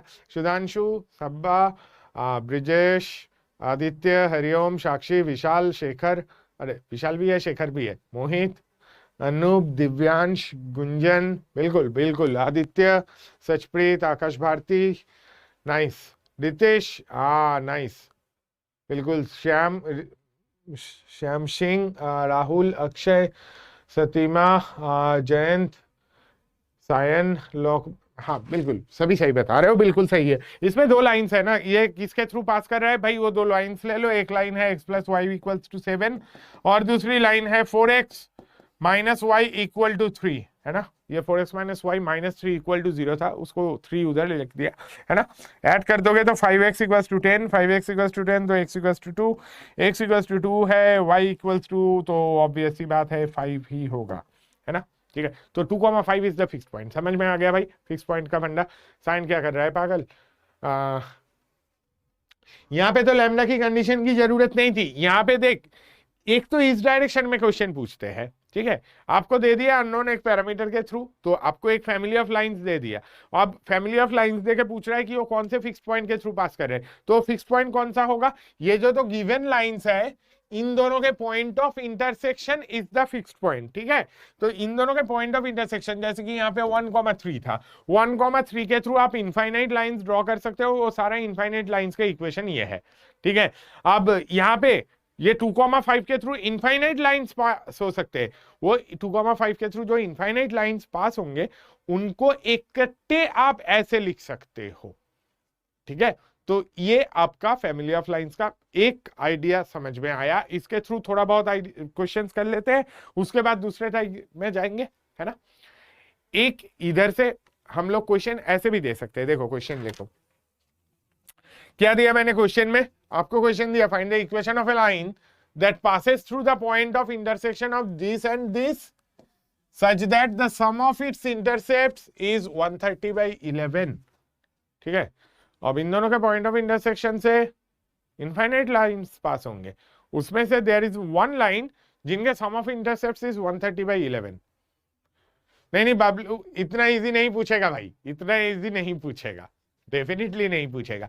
बट हम लोग बेसिक तो समझ लेते हैं पहले, उसके बाद तो डिफिकल्ट में जाएंगे, ठीक है। स्नेहा ऐसा कुछ नहीं है भाई, एक साथ बहुत मैसेज आता है, समझ ले। ऋतिक क्या बोल रहा है, 270 प्लस इन एडवांस्ड। 270 प्लस अगर आ रहा है 360 के पेपर में, 27 आउट ऑफ 36 मतलब तेरा 75% से ज्यादा स्कोर कर रहा है। तू कहाँ है बेटा, जल्दी जल्दी नाम नंबर, नाम तो पता है, नंबर दे दे, कांटेक्ट करते हैं, तेरे साथ फोटो वोटो खिंचवा लेते हैं, मतलब काफी अच्छा रैंक बनेगा भाई। नहीं ऐसा कुछ नहीं है, बट अगर आ रहा है किसी का तो really congratulations, I will be really happy for that person. 270 plus तो बहुत ही अच्छा स्कोर है इस बार, मतलब 360 में 270 तो इज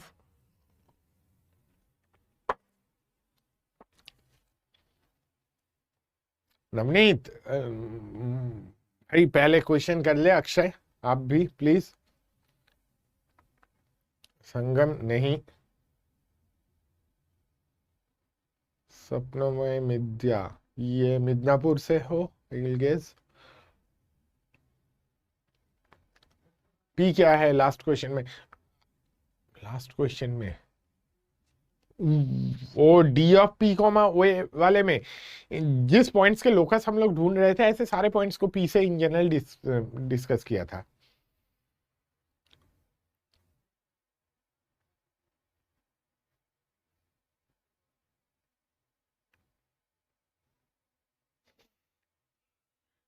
चलो जल्दी, इसमें क्या करोगे आप, कई सारे तरीके से क्वेश्चन सॉल्व कर सकते हो यार, फैमिली ऑफ लाइन से भी कर सकते हो, ठीक है।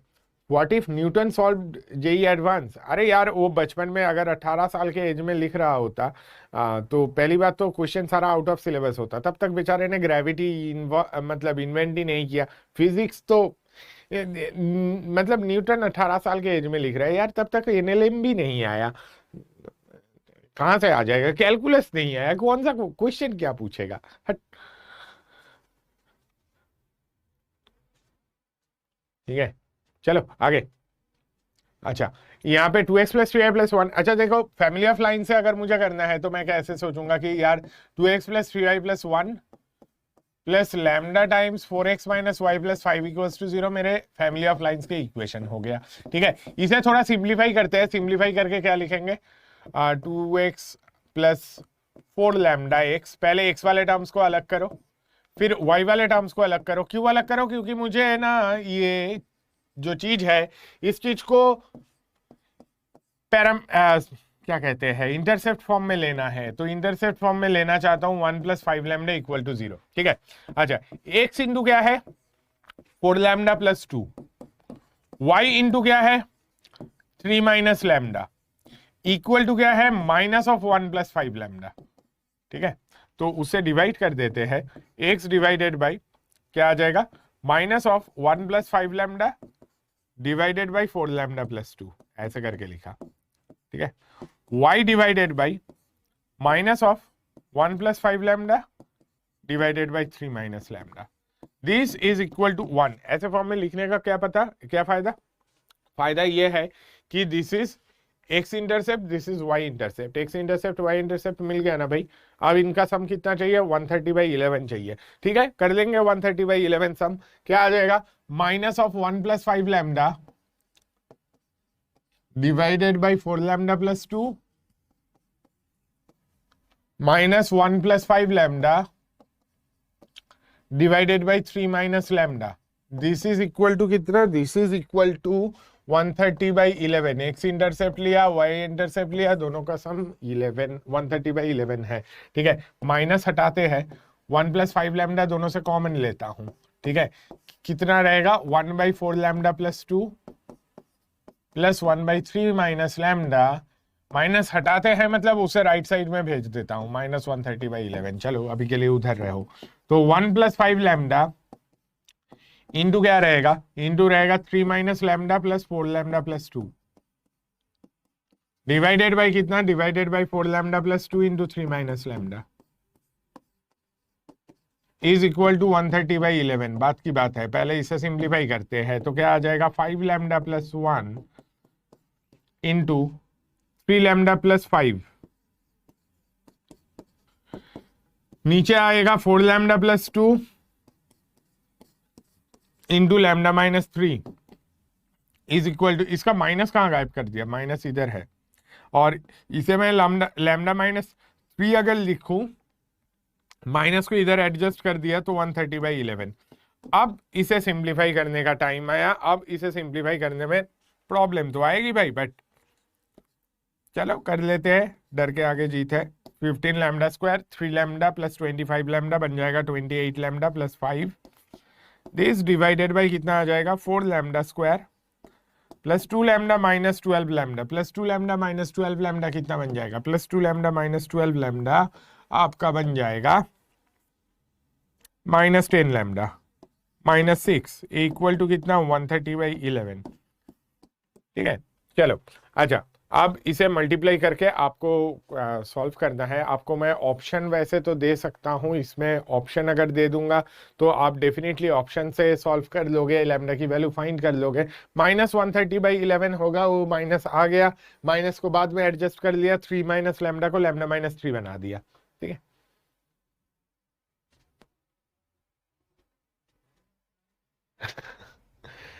रितेश एक टेलीग्राम में ग्रुप भी है, वहां पे देख ले। हाँ ऐश्वर्य, कैलकुलेशन गंदा है, but at the same time अगर मैं आपको ऑप्शन दे दूं इसके बाद आप तुरंत आंसर मुझे बता दोगे। ठीक है, अच्छा लेट्स से आपके options are A is 1, B is 3, C is 5, D is 7। कुछ मैच कर रहा है क्या, देखो तो यार।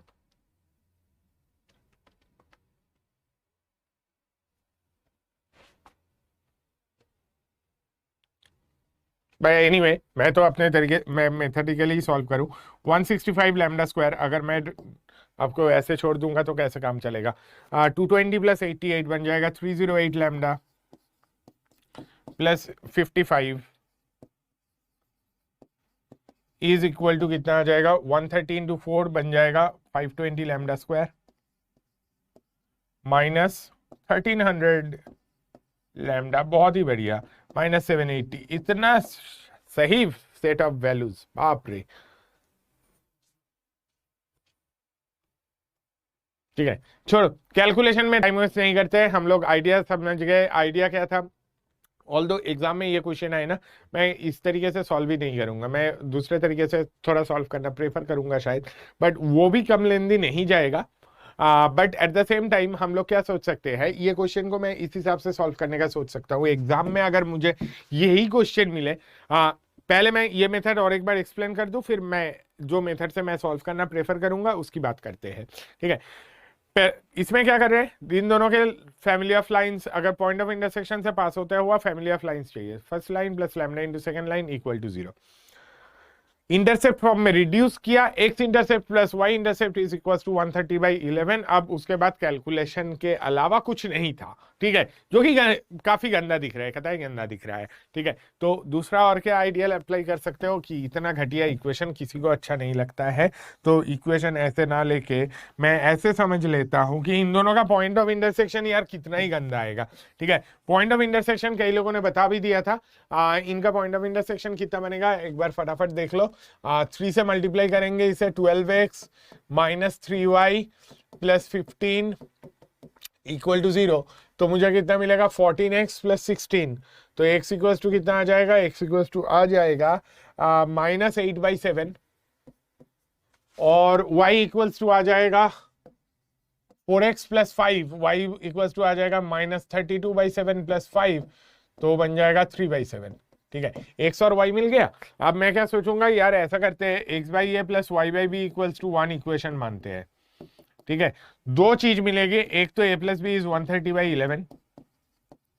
ठीक है, दूसरा क्या मिलेगा, दूसरा मुझे मिलेगा ये जो पॉइंट है -8/7 3/7, ये पॉइंट इसे सेटिस्फाई करेगा, यानी ये 8 डिवाइडेड बाई 7 है, -3 डिवाइडेड बाई 7 भी -8 डिवाइडेड बाई 7 है, प्लस 3 डिवाइडेड बाई 7 भी इज इक्वल टू 1।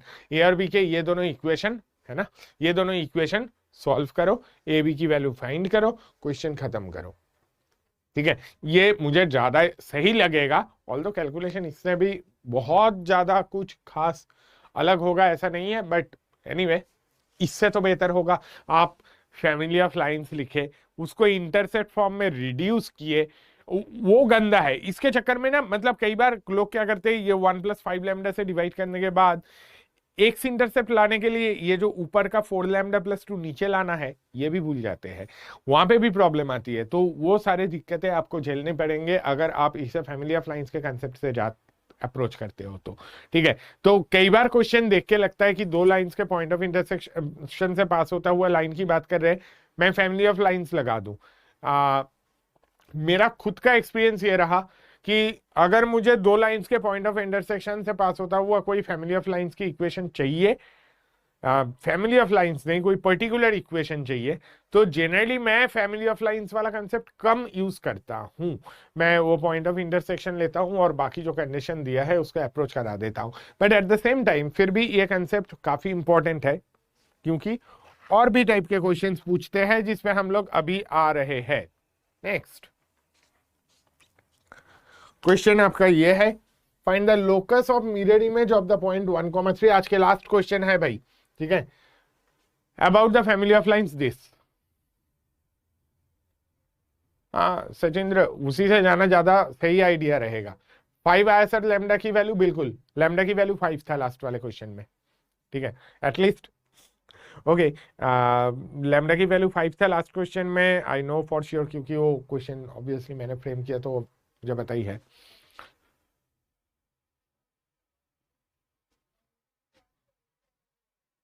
ठीक है, सेकेंड मेथड फिर से और एक बार बता दूं, उन दोनों लाइंस के पॉइंट ऑफ इंटरसेक्शन ले लिया, -8/7 3/7 आया। ठीक है, मान लिया कि वो लाइन का इक्वेशन है x/a plus y/b equals to 1। ऐसा क्यों लिया, क्योंकि इंटरसेप्ट से मतलब था ना, तो मैं इंटरसेप्ट एज्यूम कर लिया a और b। Sum of intercept a plus b 130/11 दे रखा है। ठीक है, और मुझे पता है कि -8/7 3/7 वाला पॉइंट उसको सेटिस्फाई करता है, लाइन को सेटिस्फाई करा दिया। एक कंडीशन वहां से a और b का इक्वेशन मिला, एक equation a plus B is 130/11 मिला, दोनों को सॉल्व करके a और b फाइंड किया, खत्म हो गया। ठीक है,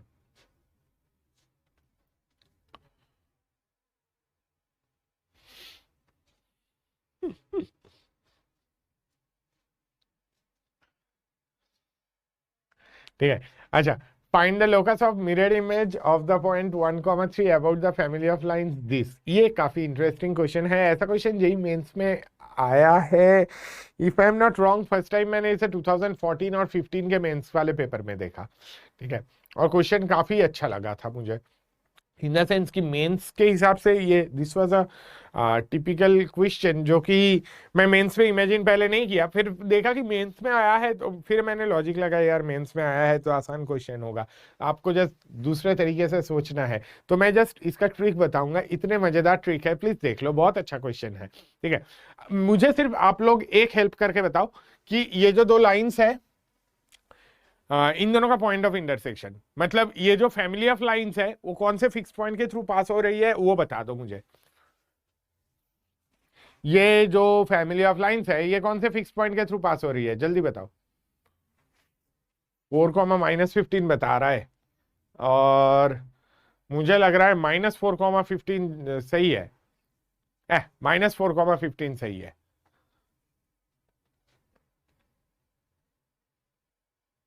ठीक है, देख यहाँ पे क्या है, इसमें दोनों का पॉइंट ऑफ इंटरसेक्शन इज -4,15। देख, -4,15 इसका पॉइंट ऑफ इंटरसेक्शन है, वो तो आप सॉल्व कर दोगे ना यार equation. 2x plus Y equal to 7, x minus Y equal to -19, हाँ हाँ, 3x equal to -12 x is -4 ठीक है, आ गया। अब देखो ये जो फैमिली ऑफ लाइंस है सबके सब -4, 15 के थ्रू जा रहा है, तो -4, 15 के थ्रू कितने लाइंस बन सकता है? इनफाइनाइट, है ना। तो ये जो इनफाइनाइट लाइंस है वो इनफाइनाइट लाइंस में से किसी को भी पकड़ लो, ठीक है। मान लिया कि this is one of those lines जो कि -4, 15 के थ्रू पास हो रही है, ठीक है। अब 1, 3 का मिरर इमेज अगर मैं इसके रेस्पेक्ट में देखूं तो मुझे नहीं पता है वो कहां पे बनेगा, क्योंकि मुझे ये लाइन ही नहीं पता है। मुझे सिर्फ ये पता है कि this line is passing through -4, 15, ठीक है। बट मैं एक चीज जरूर बता सकता हूं यहां पे, ये क्वेश्चन का ट्रिक था। देखो ये जो P पॉइंट मान लेता हूं 1, 3 है एंड A पॉइंट मान लेता हूं -4, 15। P का mirror image let's say is Q, ठीक है। देखो P और A के पोजीशन तो फिक्स्ड है ना। P और A का अगर पोजीशन फिक्स्ड है तो आप क्या बता सकते हो? आप ये बता सकते हो P और A के बीच में डिस्टेंस भी फिक्स्ड है, ठीक है। तो A और Q के बीच में डिस्टेंस भी फिक्स्ड है।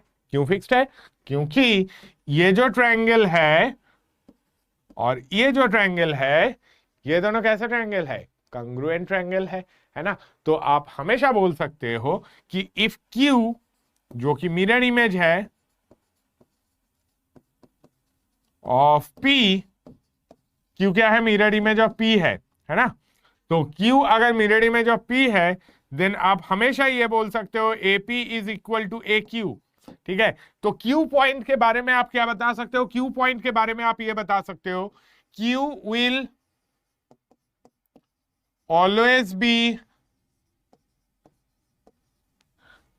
AQ का लेंथ कितना आ रहा है? AQ का लेंथ कितना आ जाएगा भाई? जितना AP का है। AP का लेंथ कितना है? AP का लेंथ आ जाएगा √-5 square which is same as 5 square plus 15 - 3 का स्क्वायर 12 स्क्वायर, कितना बन जाएगा? 13 बन जाएगा। Q will always be at 13 units away from A, है ना। आप ये हमेशा बोल सकते हो कि Q पॉइंट कैसा रहेगा? Q पॉइंट हमेशा A से 13 यूनिट्स अवे रहेगा। अगर Q हमेशा A से 13 यूनिट्स अवे रहेगा तो लोकस ऑफ Q क्या बोलोगे? लोकस ऑफ Q क्या बोलना चाहिए? Locus of Q will be, locus of Q क्या होगा? लोकस ऑफ Q आपका रहेगा is a circle centred at A having radius कितना? कितना रेडियस होगा? 13 यूनिट्स, ठीक है। इनफैक्ट अगर आपको उसका इक्वेशन चाहिए भाई, आप इक्वेशन लिख लो। इक्वेशन क्या बन जाएगा? इक्वेशन बन जाएगा x + 4 का होल स्क्वायर प्लस y - 15 का whole square is equal to 13 square. और सिंप्लीफाई करना है करके देख लेना भाई, ठीक है। बहुत बढ़िया, बहुत लोगों ने सही आंसर लिखा है, बहुत बढ़िया, वेरी गुड। इस टाइप के क्वेश्चन जेईई मेंस में आ चुका है। एडवांस में तो नहीं आया बट मेंस में डेफिनेटली आपसे ऐसे क्वेश्चंस पूछे जा सकते हैं। क्वेश्चन हम लोग फैमिली ऑफ स्ट्रेट लाइंस के और भी करेंगे कल के क्लास में। कल हम लोग कुछ पर्टिकुलर टाइप के फैमिली के बारे में और बात करेंगे, फैमिली ऑफ स्ट्रेट लाइंस के क्वेश्चंस के बारे में। फिर हम लोग आएंगे कंकरेंट लाइंस के बारे में डिस्कशन में, और धीरे धीरे उसके बाद general equation of straight lines पे चले जाएंगे, ठीक है। नाइस, दक्ष, सार्थक, समीर, आकाश, बहुत बढ़िया, ठीक है,